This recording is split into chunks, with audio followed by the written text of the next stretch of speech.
Baiklah, di sini saya akan menjelaskan tugas tambahan saya yaitu tugas tambahan teknologi bioenergi. Perkenalkan, nama saya Susilo Metubursilayan dengan NIM D1C122051.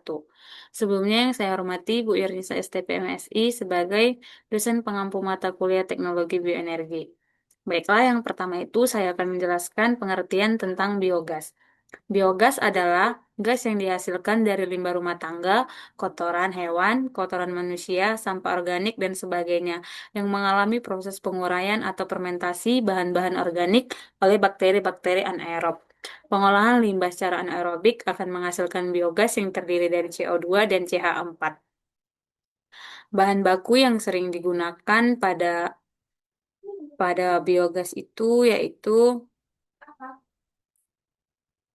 ada kotoran hewan, ada limbah dapur, ada limbah pertanian, ada limbah industri, ada limbah cair yang biasanya itu limbah cair kelapa sawit seperti pome atau palm oil meal effluent, terus ada limbah manusia. Terus ada syarat bahan baku biogas itu, komposisi biogas itu yang dihasilkan itu tergantung pada jenis bahan baku yang akan digunakan. Komposisi biogas itu yang utama adalah gas metan atau CH4 dan gas karbon dioksida atau CO2 dengan sedikit hidrogen sulfida atau H2S. Komponen lainnya yang ditemukan dalam kisaran konsentrasi kecil antara lain senyawa sulfur organik, senyawa hidrokarbon, terhalgonesi, gas hidrogen atau H2, gas nitrogen atau NO2, gas karbon monoksida atau CO, dan gas oksigen atau O2.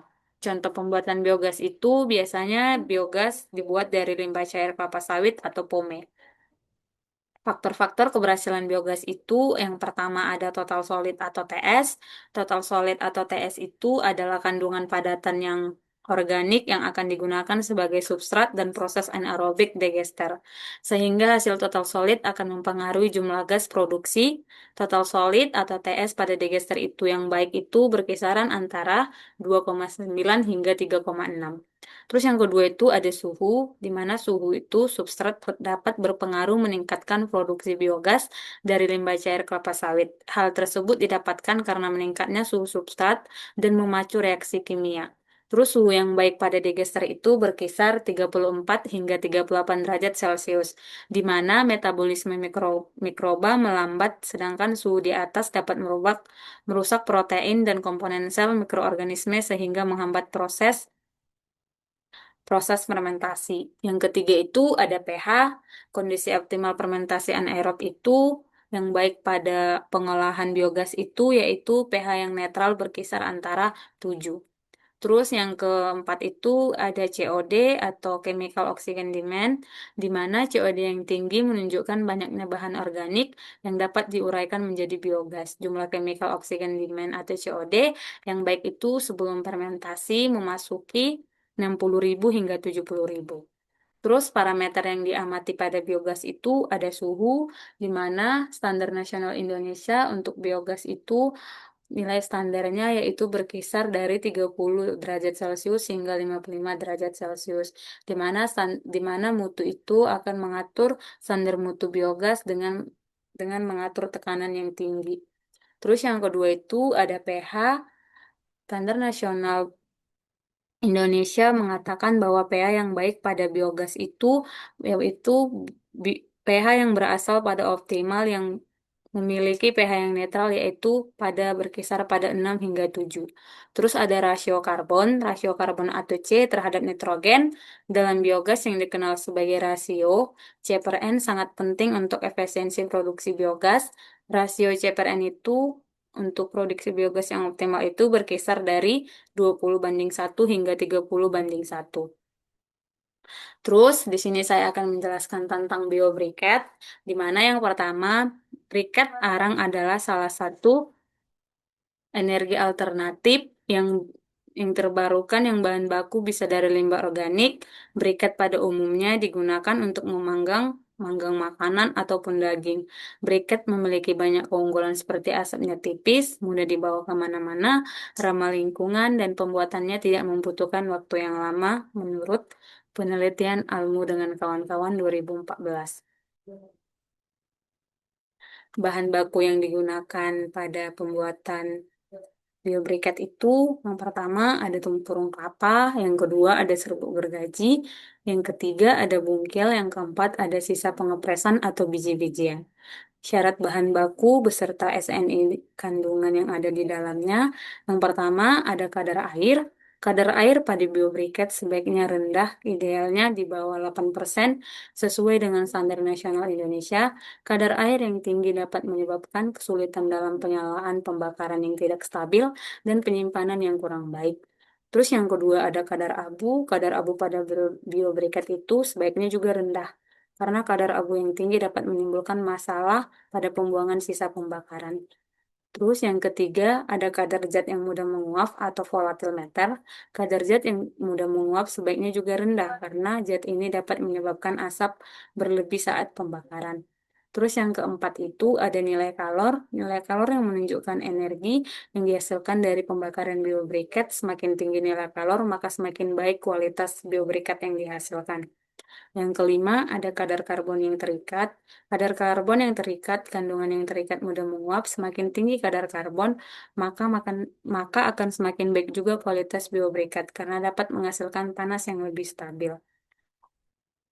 Prinsip dan mekanisme pembuatan biobriket itu, yang pertama itu pada kondisi pembakaran suhu tungku berkisar 300 hingga 450 derajat Celcius untuk mencegah proses pembakaran terhenti. Tutup semua lubang dengan rapat menggunakan tanah untuk menghindari terjadinya proses pembakaran yang lebih lanjut. Terus parameter yang diamati beserta kepentingannya pada biobriket itu yang pertama ada kadar air. Kadar air sangat dipengaruhi kualitas arang yang dihasilkan. Semakin rendah kadar air, maka nilai kalor dan daya pembakaran akan semakin tinggi. Begitu juga sebaliknya. Kadar air yang menurut standar nasional Indonesia itu harus berkisar di bawah 8% yang harus dicapai pada briket yang telah diproduksi. Terus kadar abu merupakan bahan sisa proses pembakaran yang tidak memiliki unsur karbon atau nilai kalor. Nilai kadar abu yang harus dicapai pada briket itu yaitu lebih dan kurang 8%.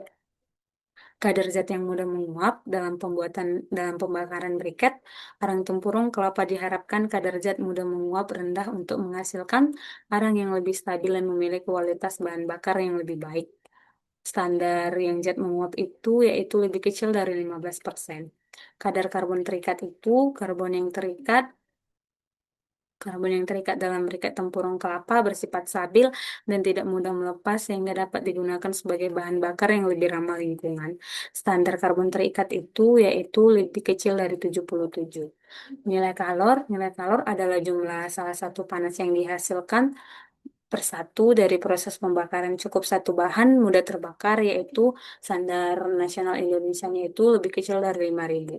Faktor-faktor yang mempengaruhi biobriket itu ada kandungan lignoselulosa di mana lignin, selulosa, hemiselulosa, lignin berfungsi sebagai perekat alami saat dipanaskan. Yang kedua, ada kadar air, di mana bahan baku harus memiliki kadar air rendah, yaitu lebih kecil dari 15% agar mudah didapatkan dan menghasilkan biobriket berkualitas. Terus ukuran partikel yang terlalu besar sulit didapatkan dan sebaliknya juga yang terlalu halus akan menyebabkan briket mudah hancur. Terus yang ke itu ada komposisi kimia, bahan dengan kandungan abu rendah dan nilai kalor tinggi akan menghasilkan briket yang efisien. Semakin tinggi nilai kalor, maka semakin baik vakum biobriket sebagai bahan bakar. Tekanan dan tekanan dan suhu juga mempengaruhi pembuatan biobriket, yaitu mempengaruhi kepadatan daya tahan briket. Waktu dan suhu pengeringan juga berpengaruh terhadap kualitas akhir briket. Selanjutnya, saya akan menjelaskan tentang biodiesel, di mana pengertian biodiesel adalah bahan bakar untuk mesin yang diesel berbahan baku lemak hewani dan lemak nabati seperti minyak CPO. Biodiesel merupakan salah satu produk turunan dari industri pengolahan CPO. Biodiesel merupakan salah satu produk turunan dan minyak sawit yang pemanfaatannya sebagai bahan bakar terbarukan. Terus bahan baku yang sering digunakan pada pembuatan biodiesel itu terbagi menjadi dua. Yang pertama itu ada bahan baku Bahan baku pangan yang digunakan ada kacang, kelapa sawit, kacang kelor, saga hutan, kembang pulu. Dan bahan baku non-pangan yang digunakan itu ada kemiri, nimba, kapok, jarak pagar, randu alas, dan kesandi. Namun pada umumnya minyak kelapa sawit adalah salah satu bahan yang cukup produktif untuk digunakan dalam pembuatan biodiesel. Syarat bahan baku biodiesel itu yang pertama ada kandungan trigliseridanya. Bahan baku harus memiliki kandungan trigliserida yang tinggi karena trigliserida adalah komponen utama yang diubah menjadi biodiesel melalui reaksi transferifikasi. Kan yang ke Yang kedua itu ada kadar asam lemak bebas atau FFA. Kadar FFA yang tinggi dapat mengganggu proses transferfikasi dan menyebabkan pembentukan sabun. Idealnya kadar FFA dalam bahan baku biodiesel itu berkisar antara 2,5%. Contoh pembuatan biodiesel itu biasanya dari minyak kelapa sawit atau crude palm oil. Faktor yang mempengaruhi biodiesel yaitu yang pertama ada kadar free acid atau FFA, yang kedua itu ada viskositas kinematik, yang ketiga itu ada massa jenis, yang keempat ada kadar air, yang kelima itu ada bilangan asam, ada bilangan iod, ada bilangan penyaluran. Parameter yang diamati pada biodiesel itu yang pertama ada kadar air, yang dimana berdasarkan nilai SNI, nilai maksimal kadar air adalah sebesar 0,05%. Kadar air yang tinggi dapat mempertinggi kemungkinan terjadinya reaksi saponifikasi dan mengurangi laju konversi trigliserida menjadi FEN. Yang kedua itu ada massa jenis. Semakin jenuh kondisi minyak, maka nilai massa jenis minyak akan semakin rendah. Menurut penelitian Alton et al. 2010, nilai tersebut jika dibandingkan nilai dengan biodiesel yang sudah memenuhi standar, artinya massa jenis yang dimiliki oleh CPO itu upgrade ini memiliki penyusunan asam lemak dan kemurnian yang baik. Terus yang ketiga ada nilai viskositas, di mana menurut Conet et al. Itu besar nilai viskositas itu yang dipengaruhi oleh panjang rantai karbon dan tingkat asam lemak. Yang keempat itu ada bilangan asam, nilai syarat mutu CPO dari Ketaren 2005 yaitu sebesar 6,9 miligram atau KOH. Nilai bilangan asam yang tinggi salah satu menjadi indikator minyak tersebut disebut upgrade. Yang kelima itu ada FFA, di mana FFA yang rendah dapat mengurangi kemungkinan terbentuknya sabun ketika minyak reaksi dengan katalis dan proses transfer verifikasi sehingga proses transfer verifikasi akan berjalan lebih efisien. Penurunan kadar FFA juga disebabkan bahwa dalam proses esterifikasi terjadi konversi dengan asam lemak bebas yang berberat molekul tinggi, metil ester yang berberat molekul berendah. Yang keenam itu ada bilangan iod. Menurut Ketaran 2005, syarat nilai bilangan iod memiliki CPO adalah kisaran antara 50 hingga 55 gram. Prinsip reaksi pembuatannya itu yaitu reaksi transferifikasi adalah proses yang mereaksikan trigliserida dan minyak nabati atau lemak hewani dengan alkohol rantai pendek yang menghasilkan metil ester asam lemak lemak fatty acid metil ester atau biodiesel dan gliserol Jahana 2008. Terus di sini saya akan menjelaskan tentang bioetanol.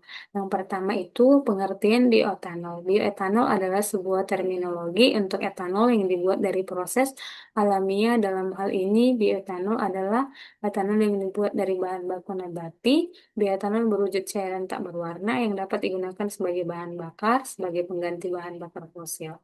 Bahan baku yang digunakan beserta prinsip pembuatannya itu ada etanol nabati secara mikrobiologis menggunakan bahan baku jagung, ubi, kayu, dan umbi-umbi lainnya, serta bahan baku yang mengandung gula molasses, tebu, suet, sorghum, dan aren. Jenis palm lainnya itu bahan berserat, enggok jerami, sekam, tongkol jagung, bangga, bagas, tebu, serta kulit kakao dan kopi. Etanol sintesis itu secara sintesis menggunakan menggunakan bahan baku antara lain minyak mentah, gas. Saat ini produksi etanol sintesis kurang dari 5% dari total produksi setelah seperti telah disebutkan di atas. Terus itu ada proses likuifikasi. Proses liquefaction ini atau pencairan dan pembuatan bioetanol adalah tahap awal di mana bahan baku mengandung pati kompleks berubah menjadi pati cair dan gula sederhana yang dapat difermentasi menjadi etanol. Terus ada sakrifikasi, melibatkan konversi pati adipolisakarida kompleks menjadi gula-gula sederhana seperti glukosa. Gula-gula sederhana ini akan menjadi bahan baku bagi proses fermentasi selanjutnya untuk menghasilkan bioetanol. Fermentasi, proses mengubah gula yang dapat dalam bahan baku menjadi etanol dengan bantuan mikroorganisme terutama ragi. Terus destilasi, ada proses destilasi adalah proses pemisahan etanol dari campuran hasil fermentation dan memperoleh yang lebih murni. Destilasi sendiri adalah proses fisika di mana campuran air, misalnya campuran etanol dan air. Faktor-faktor yang mempengaruhi bioetanol itu ada suhu, di mana suhu tidak hanya mempengaruhi kinetika fermentasi, tetapi juga pertumbuhan mikroorganisme. Pertumbuhan yang baik itu pada suhu 25 hingga 30 derajat Celcius. Pada pH yang dibutuhkan untuk fermentasi bioetanol itu dijaga 4,5 hingga 5,0. Fermentasi bioetanol merupakan fermentasi anaerob sehingga tidak membutuhkan oksigen selama proses berlangsung. Terus itu ada pemurnian, di mana pemurnian itu tahap terakhir dari proses proses pemurnian. Etanol hasil fermentasi memiliki kandungan etanol yang rendah sehingga harus dimurnikan dengan cara pemisahan air dan dengan etanol dengan cara distilasi. Terus parameter parameter bioetanol itu ada kadar etanol merupakan presentasi etanol dari campuran. Semakin tinggi kadar etanol, semakin baik kualitasnya. Terus ada kandungan air. Kelebihan air dapat menurunkan efisiensi pembakaran dan menyebabkan korosi pada mesin. Kadar metanol, metanol adalah pengotor yang beracun dan dapat merusak mesin. Terus ada keasaman, tingkat keasaman yang tinggi dapat menyebabkan korosi pada komponen mesin. Kandungan pengotor lainnya itu terdapat berbagai pengotor lain zat seperti tersubstansi asam lemak, logam berat yang dapat mempengaruhi kualitas kinerja bioetanol. Standar bioetanol itu ada standar nasional yang ditetapkan oleh salah satunya itu yaitu untuk bioetanol terdenaturasi. Terus ada STM atau American Society for Testing and Materials. Ada standar internasional yang banyak digunakan, misalnya STM untuk bahan bakar etanol dan untuk kadar etanol. Terus ada peraturan peraturan di Indonesia yang terdapat menteri yang mengatur mengatur seperti standar bioetanol seperti peraturan Menteri SDM No 72K dan 1D7 2013. Baiklah, sekian dari penjelasan hasil tugas tambahan teknologi bioenergi saya. Lebih dan kurangnya saya mengucapkan terima kasih kepada Bu Ernisa.